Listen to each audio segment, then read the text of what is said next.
Dear students, welcome to my YouTube channel. आज हम इस वीडियो में एक्सरसाइज 5.3 का क्वेश्चन 8 सॉल्व करने जा रहे हैं। ये न्यू एनसीईआरटी बुक से लिया गया है। Let's begin. क्वेश्चन 8 है हमारे सामने। Find the sum of first 51 terms of an AP whose second and third terms are 14 and 18 respectively. हमें उस एपी का फर्स्ट 51 टर्म्स का सम फाइंड करना है, जिसकी सेकेंड टर्म वो है 14 और थर्ड टर्म वो है 18। अब इसे फाइंड करने के लिए हम यहाँ से सॉल्यूशन स्टार्ट करते हैं। तो इसे फाइंड करने के लिए हम सबसे पहले जो हमें गिवन है वो हम यहाँ पर लिख लेते हैं। तो हमें यहाँ पर जो 51 टर्म्स है यानी n नंबर ऑफ टर्म्स हमें यहाँ पर दे रखा है, तो n इक्वल टू 51 हो गया। अब हमें सेकेंड टर्म यानी a2 हमें दे रखा है, a2 इक्वल टू ये 14 हुआ। फिर यहाँ पर थर्ड टर्म्स दे रखा है, थर्ड टर्म है वो 18 है, यानी a3 इक्वल टू ये 18 हो गया। अब सम ऑफ 51 टर्म्स हमें फाइंड करना है। यहाँ लिख लेते हैं हम S51 इक्वल टू फाइंड करना है हमें इन्हें फाइंड करने के लिए हमें यहाँ पर D फाइंड करना होगा पहले, और D के साथ साथ A भी हमें फाइंड करना पड़ेगा। तो हम D फाइंड करेंगे। तो D कैसे फाइंड करेंगे? हम कोई भी जो दो टर्म है उसमें से हमें सेपरेट करना होता है, यानी सेकेंड टर्म में से फर्स्ट टर्म हमें सेपरेट करेंगे तो उसका कॉमन डिफरेंस आ जाएगा D। तो हमें यहाँ पर A नहीं दे रखा, इसलिए हम A3 में से A2 को सेपरेट कर लेंगे।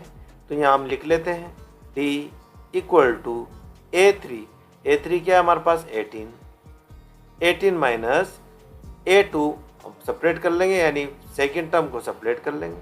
अब यदि 18 में से हम 14 सेपरेट करेंगे तो हमें मिलेगा 4, ये 4 हो गया। तो D हमें मिल गया 4।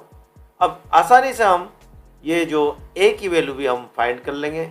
A इक्वल टू हम क्या करेंगे, अब यदि हम A3 में से यानी 18 में से कॉमन डिफरेंस को सेपरेट कर लेंगे, यानी 18 में से हम 4 को सेपरेट करेंगे तो हमें मिल जाएगा 14। और इसी तरह से ये जो A2 में से यानी हमने A2 माइनस 4 सेपरेट कर लेंगे। तो यदि A2 हमारे पास क्या दे रखा है 14, ये 14। अब ये 14 में से हम 4 सेपरेट कर लो,